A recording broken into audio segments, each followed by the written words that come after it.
Now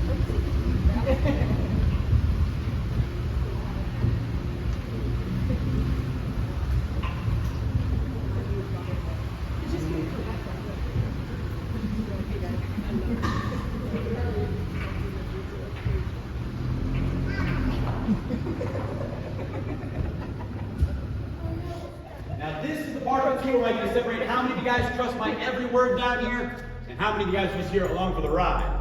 This is about the most perfect cave column you guys will ever see in your entire lives, y'all. They do not make it much more perfect than what's right behind me. And if you guys don't believe me, well then congratulations. You guys are much smarter than that, and I do appreciate it. This is what it's called a nice little cave accident, you guys.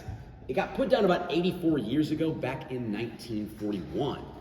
Our neighbor at that time had just built a house for his property, and he needed a well for it. Now, he did know there was a cave down here, and I promise you, he really tried to do the right thing. He called our landowner. That's when they did some hillbilly measurements. They truly, honestly believed they'd be about 10 feet on the other side of that wall right there, you guys. I will give you all just a couple seconds to see how successful they were with that. Obviously, that was not their goal, and they came straight down through the roof of our cave. But it was not all bad. We've learned a couple really cool things about our cave since this well casing has been down here for so long. Now, when they first installed it, it was solid black cast iron. But it has been so long now, it has had enough time to get completely coated in that same calcite material, making up all those formations I showed y'all around the corner. But the coolest part is all those little white streaks out of the hole right up there, you guys. Those are the beginnings of what we call cave curtains, and they've been growing for 84 years. They're just over 3/4 of an inch long. That is the only way that we know our growth rate here inside of our cave, you guys. Howdy, guys.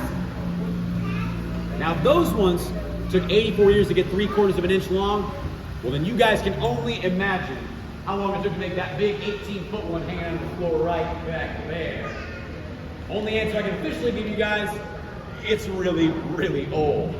But right on past that curtain, everybody, I know I joke about this being a natural cave column, but sneaking out right behind that curtain, y'all, you guys see that little white formation about right there?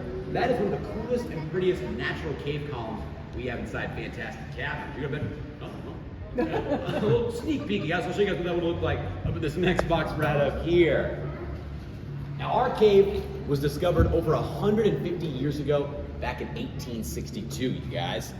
Now, at that time, our landowner, John Knox, was out hunting with his dog, Juno. That statue you guys passed on the way in here, that is Juno the Bloodhound. Now, like the good hunting dog he was, he chased a tiny animal into a small hole inside of John's property. Now, that original entrance was only about 1.5 foot wide and about 25 foot back to get inside John's hill. It was way too dark down here to see where he was going, and poor old Juno got lost for several hours.